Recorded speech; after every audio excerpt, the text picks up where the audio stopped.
Welcome, everybody, to the OPT Network. Our guest this morning is no stranger to the OPT Network, and every time I interview her, I say that. Her name is Amy Newmark. She is the editor-in-chief of Chicken Soup for the Soul, and she has been the editor-in-chief for 14 years now, 182 books. My goodness.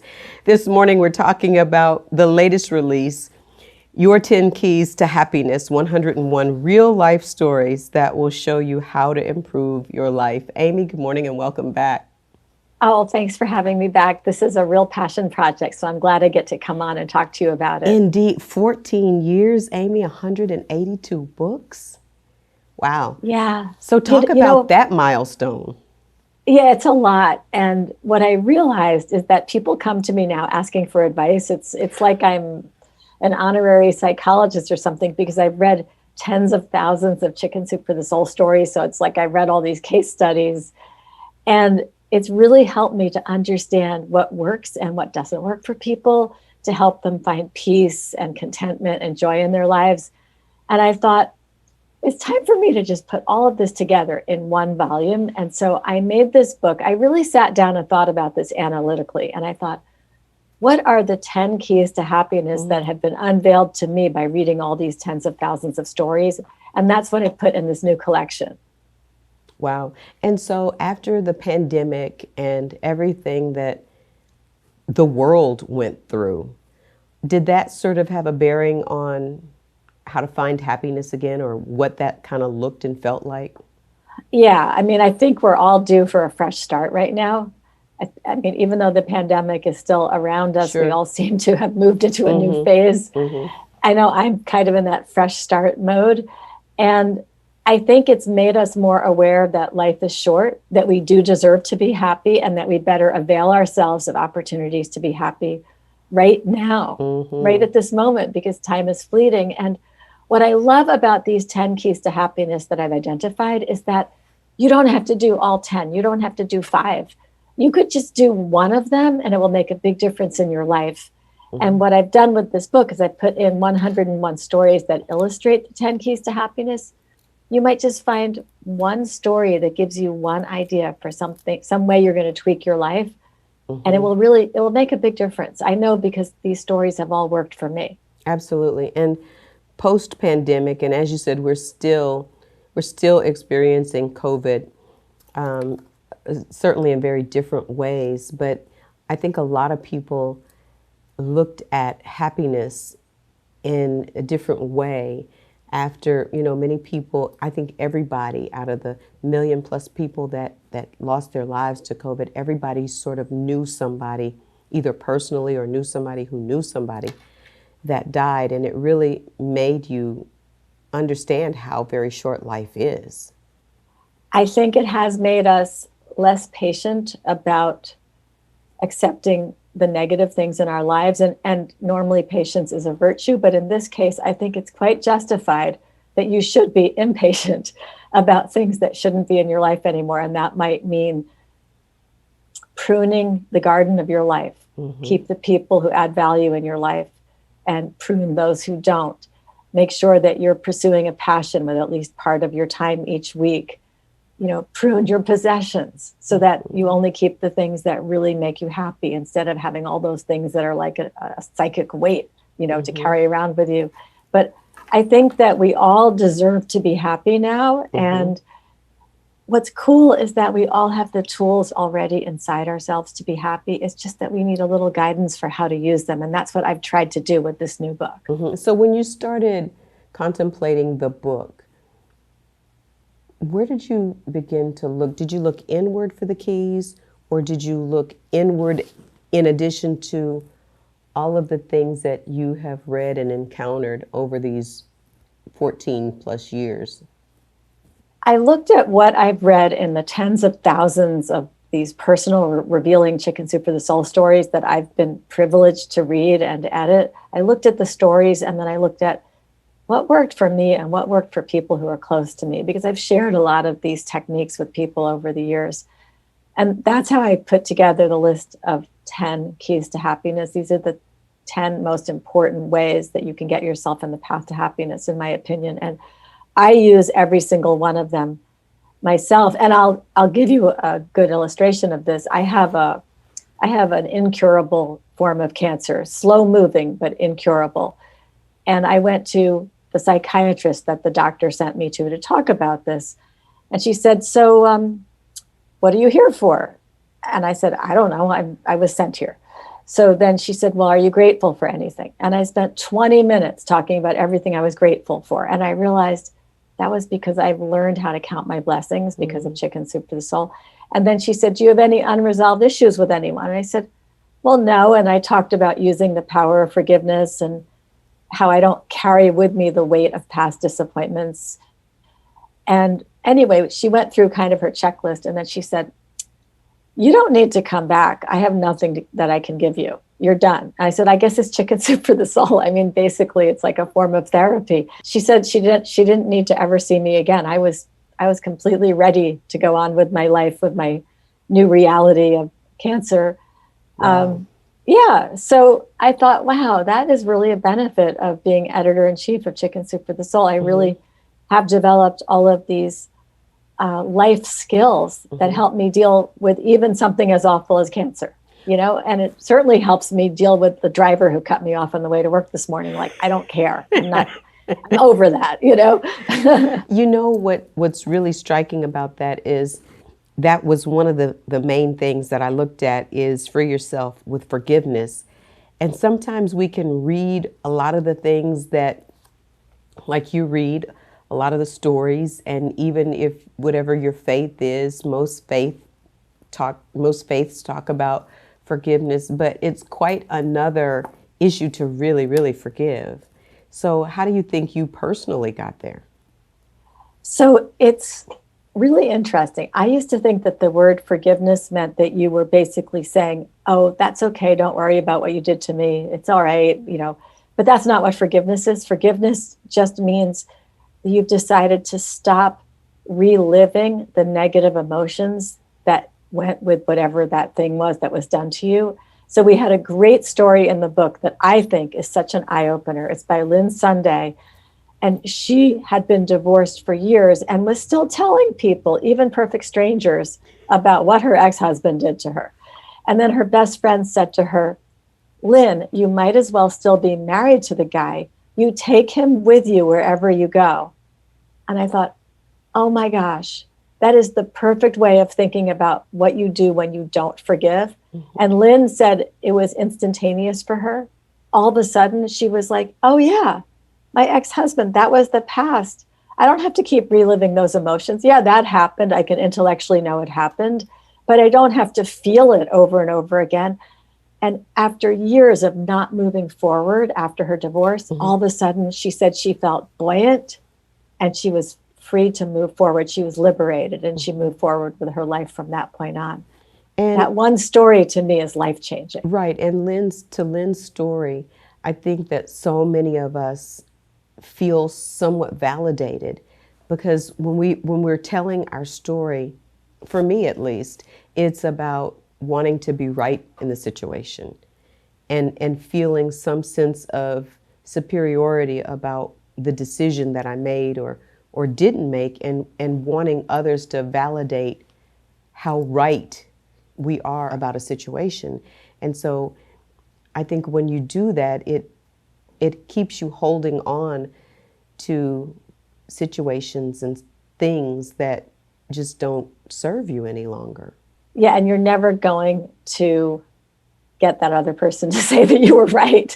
So you're just letting that person rent space in your head if you don't put the past in the past where it belongs. So I think that's one of the most important keys to happiness that I identified in this book. And the other really important one, which I know is a big part of your belief system, which is gratitude and counting your blessings and actively practicing gratitude so that you actually are aware of how good your life is.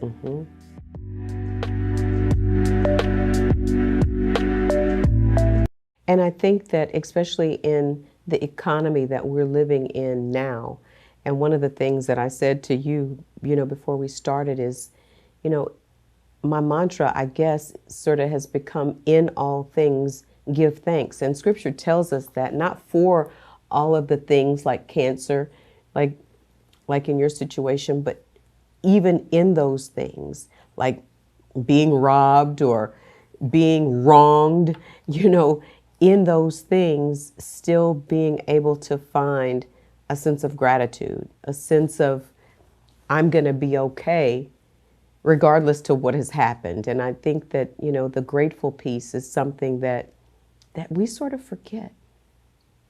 I don't know how you can be happy if you're not actively practicing gratitude. And I started the book with a story by Jennifer Quasha, who said that she came from a long line of family members who were probably, clinically depressed. And she just thought that was how it needed to be. And she did go through some rough things in her life. But then when she had children, she realized, I don't want to be this way. So she had a little tiny date book that had just a little square for each day and just enough room to write one sentence. And so she just decided that each night she would write down one good thing that had happened to her that day. And it might have been, I was running late and then I found a parking spot right in front, or my husband came home from work early, whatever it was, she wrote it down. It had to be something different each day. Mm-hmm. And then she found that it was causing her to look at her days differently because she was looking for the items she was going to write down that night. And she said very quickly, that practice of just writing down one thing, and some people write down 3 things, but that practice turns you from a pessimist into an optimist very quickly. And I have read probably 1,000 stories from people who just wrote a list every day, 1 thing, 3 things, 5 things, whatever it was that worked for them. And they said it transformed them as people, because we're not all naturally grateful people. We don't, not all of us immediately are like, oh, this thing is happening, I wonder what the silver lining will be. I'm like that, but most people are not. And gratitude is one of the personality traits you can actually add on. There aren't that many things you can do to change your personality, but practicing gratitude actually does work. And you can make a permanent change in your personality and make counting your blessings just a regular part of your daily routine. And, when I started reading about the gratitude piece, and of course it struck me, right where I was, I think that for me, in the second half of my life, raising small children again, and even raising our son, I've often thought that gratitude is, like you said, something that can be added. And I think that we're raising a generation with not a whole lot of gratitude. But gratitude has to be taught. And unless we start teaching our kids, because our kids are living in a space now of such entitlement, even people who don't have a lot find ways to give to their kids because they don't want their kids to feel less than or lacking from their peers. And so we bend over backwards to make sure that our kids have everything that everybody else has. And if we're not careful and if we're not teaching gratitude, we're going to have a generation that's more and more entitled that really just doesn't have a great appreciation for what their parents do so that they can have, or what their parents go without so that they can have these things that seemingly make them feel fulfilled or make them feel, a part of the group or part of what their peers have. And so gratitude is something that very much has to be taught. Yeah, I agree with you. And we've had stories from parents who actually instituted a gratitude practice with their children, or who have a Thanksgiving tradition where they go around the table saying what they're grateful for, or they do it every week, or they mandate that they do a kind deed every day and they discuss it at dinner at night. But there's a lot of strategies that parents can use to counteract whatever this crazy entitlement thing is that's going on. Because I agree with you. You see it, and you see it with younger people not necessarily wanting to start at the, ground level jobs. They want to, have you ever met a 22-year-old who said, I want to be an entrepreneur? I'm like, okay, that's not a thing. Like, go out and work somewhere and then come up with an idea for a business, and in 15 years be an entrepreneur. But you don't just like say, I'm an entrepreneur now. Go and get a job. Right. Do something first. Right. But I think the more we have these conversations and the more we express what that looks like, then hopefully it'll take hold. And I tell the young people, because we have, young people that work with us, that, if you're a good steward over where you are, and you learn to work and you learn the craft, then eventually the doors will open so that you can have your own. But like you said, you can't start at the top. It very much starts with stewardship. Yes, absolutely. So I think that the lessons in this book are lessons that will help adults become happier people, but I really think these lessons can be shared with their family members as well.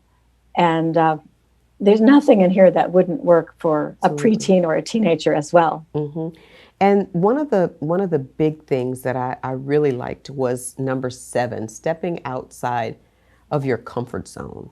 And I think that so many people have had to pivot. We call it pivot after the pandemic. And to do a new thing, you had to step out of a place of comfort into really the unknown. Talk a little bit about that. So this is one of the things that I never would have expected. If you had asked me 14 years ago to give you a list of 10 keys to happiness, I never would have thought to put this on the list.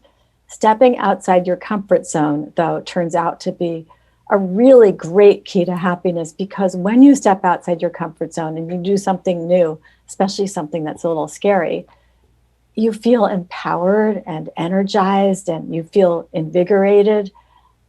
And it could be something as simple as, I did a crossword puzzle today and I've never done one before, for like a kid. Or it could be something as simple as, I went to a different grocery store, one where I didn't know where everything was.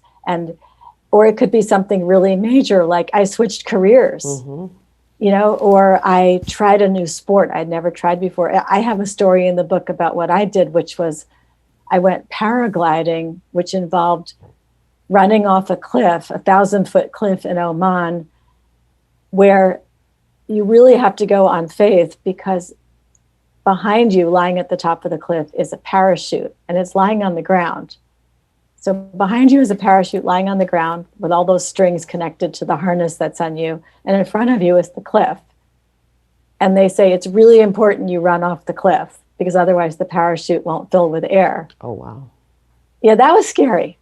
But I did it. And now when I have to do something scary, I always think, well, I ran off that cliff in Oman, so I can do this. And what was that like once you took flight? And I was still scared. You were still scared. I wasn't happy. No, you have your harnessed to like the guy, the guide or whatever. Uh-huh. So I'm harnessed to the guy, and he's like, "Oh, the winds are great today." And we almost hadn't been able to go because the winds were coming and going. Uh-huh. And I'm just thinking, we're like, the wind is going to all of a sudden stop and we're going to plummet to our deaths. But he said, the winds are great today. We're going to be able to stay up extra long. And I'm like, oh, that's really great. And he's like, do you want to take some pictures? I'm like, no, because if I don't hold on to this thing, we're going to die. So what made you do it, Amy? Was it just a bucket list, or was it conquering a fear? Or I was turning 60. I was 59 and I was turning 60 the next year. And I was just like, I have to keep doing new things. And I had read on TripAdvisor that the really cool guests paraglided down into this resort on the Persian Gulf. The really cool guests. The really cool guests. And if you weren't cool, then you like got driven down this road or took a speedboat to the place. And so I wanted to be one of the cool guests because I was feeling that, 60th birthday coming along. So I was the really wimpy, scared, cool guest, I guess. And I mean, I was so happy when 15 minutes later, you land by ground. Running, like you run onto the beach. Yeah, I was so happy. And I think it was 10 in the morning, but I said, I need a drink.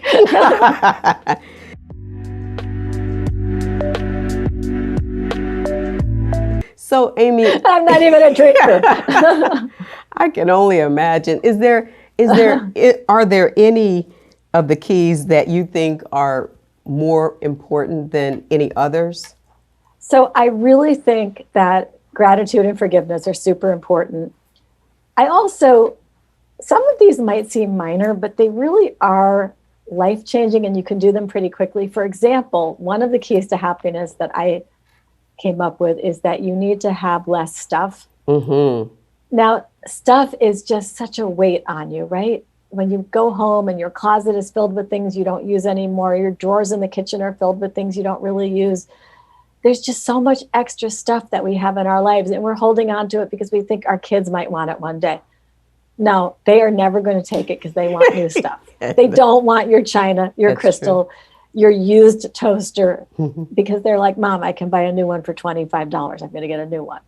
So having less stuff is something I've been really trying hard to do. And my husband and I have given away so much of our stuff. And there was a story from John Buentello in the book. He and his wife were moving from a house to an apartment, and they had earmarked all kinds of stuff that was going to go into storage. And right when they were about to move it all to storage and pay all that money, for monthly storage fees, he said to his wife, what if we just give it all away? And they did it. And he never, ever missed any of it. He didn't miss. He felt so liberated from his stuff when he moved into his new apartment with, a third of the stuff that he used to have. So that's one that I think people can implement right away. And it really makes a big difference, even if you just do one project a week, one drawer, one closet shelf, right? One kitchen cabinet, the back of your car, whatever it is. Getting rid of stuff is really empowering, and it just makes you feel so much better about yourself.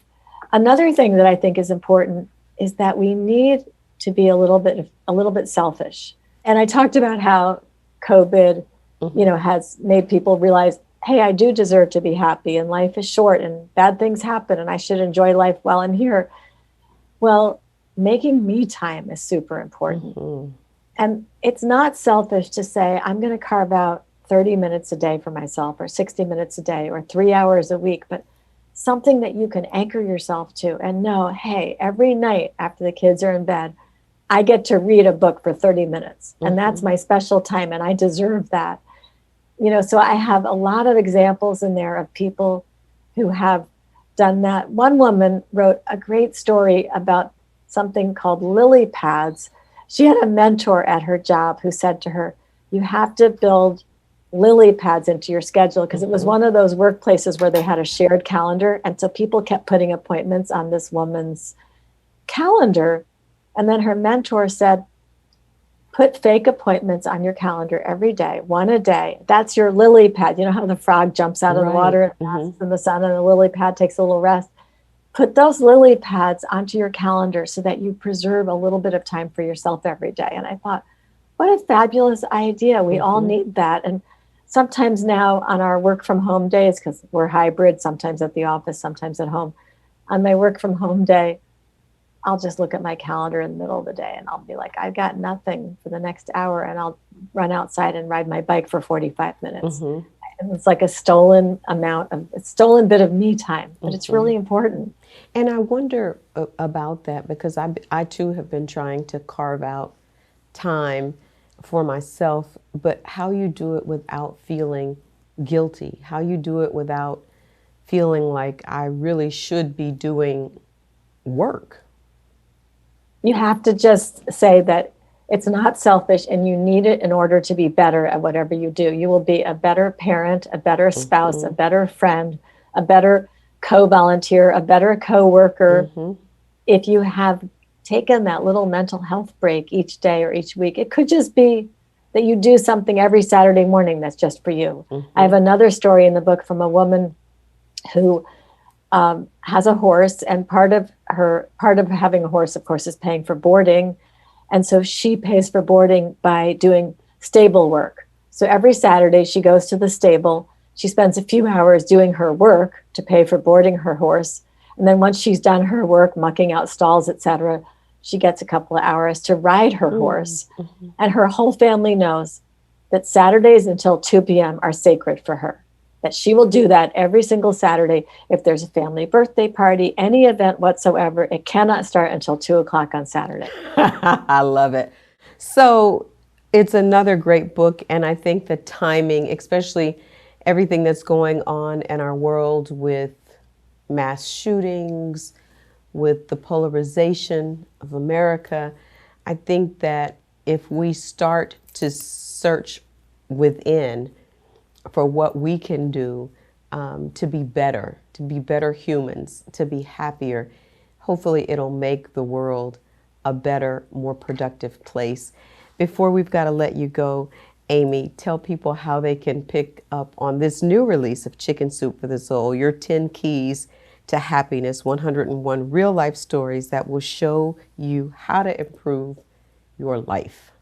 You can find the book at Walmart, at Barnes & Noble, Books A Million, Amazon, wherever you like to get books. We like to support independent bookstores as well. And you can go on our website and you'll see the book there. And if you click on it, there's a way to buy it at an independent bookstore as well. Absolutely. This book really makes us contemplate happiness, what it means, and more importantly, what it takes to live a life that's filled with happiness. Now, we know that every day is not going to be a happy day, but by using these principles, it's certainly going to help us to be closer to being happy and joyous. This is something that you can control in your life, and it's nice to have control over something these days. Indeed. Amy, it's always a great pleasure. Thank you so much for having me on. Indeed. Chicken Soup for the Soul, your 10 keys to happiness. Stay on point. We're back right after this.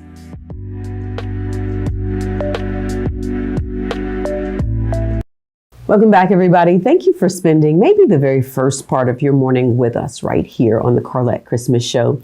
The reason why we do it every single morning is simple. We love you, and we know that God loves us all even more than that. Don't forget, love yourself and love somebody else. And please enter to win our $100 free gas card giveaways.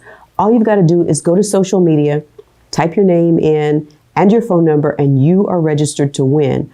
Or if you listen to us on radio Monday through Friday from 7 to 9 a.m. on KAYT FM 88.1, you could win a $100 free gas card giveaway. It's another way that we are partnering with community businesses to be agents of change. We'd like to thank Christus St. Francis Cabrini Hospital, Why Not Stop and San Romain Oil, Global Trucking Academy, and Dr. Keith A. Fox for joining us and helping you to fill up at the pump. Stay safe and well. God willing, we'll see you right back here next time.